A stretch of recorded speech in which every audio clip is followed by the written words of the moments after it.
Hi everyone, this is Eric Schurter, and I am the product manager for the editor group, and I am here once again to share with you what we have planned for the upcoming milestone. This time it's the 15.3 milestone, and I will link the planning issue as always in the video description so you can see all the issues that we are working on, and I will highlight a few major themes for you today. First of all, we have something a little bit exciting going on in the beginning of the milestone. We're doing an internal editor team hackathon focused on the content editor. And the goal there is to build a proof of concept and round out some features related to the content editor that will enable it to be used in the issue editor. It's not something that's imminently going to ship widely, but we are nearing the end of our journey to complete maturity in the content editor as we understand it. So as we get closer, we want to see what gaps there are, and this felt like a great opportunity for us to try that. Specifically, though, we'll be working on a couple other issues related to finishing up or getting closer to finishing up the front-end implementation of our Markdown deserializer, our Markdown parser, and that allows us to more accurately track the changes to a Markdown document as it goes through the lifecycle of the WYSIWYG editor, as well as rounding out some work on the autocomplete and suggestion UI, and that will enable things like slash commands and autocomplete of issues, references, and at mentions and things like that in the editor. So that's a lot of great work for the content editor this milestone.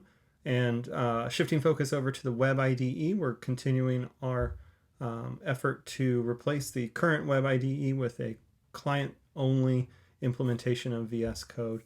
So we are hopefully wrapping up work on our custom source control model that will handle the file system and tracking of changes across files, and putting the new web IDE behind a feature flag in the main GitLab project, after which we will be focused on building out a custom module for creating commits, and from there we'll be able to start inviting the select few people to test it out and see what other gaps we might have before we roll it out in a more widespread fashion. So keep your eyes peeled on that. I know a lot of people are excited about the VS Code web IDE.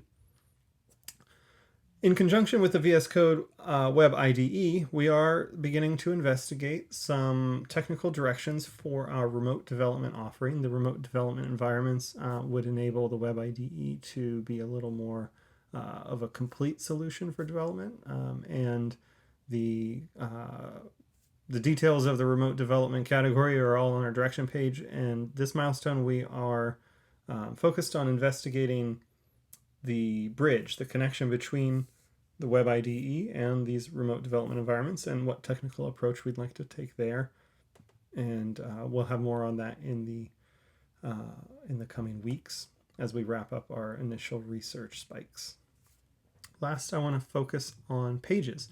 Pages has an ongoing effort to implement some internal API caching, so that the inevitable spikes in traffic, especially on some of our more frequently visited pages, don't bring the performance and reliability of pages down globally. So the caching effort will hopefully be wrapping up in the coming milestone. We'll probably keep that behind a feature flag, roll it out, and measure the effectiveness before shipping it defaulted to on. So keep an eye out on Pages, and hopefully over the coming milestone or two, it gets a little more reliable and a lot more performant. That's about all I wanted to focus on today. As I mentioned, the planning issue will be linked in the video description, so you can see the specific issues. If you want to go in there and leave comments, ask questions, I'll be happy to collaborate with you there.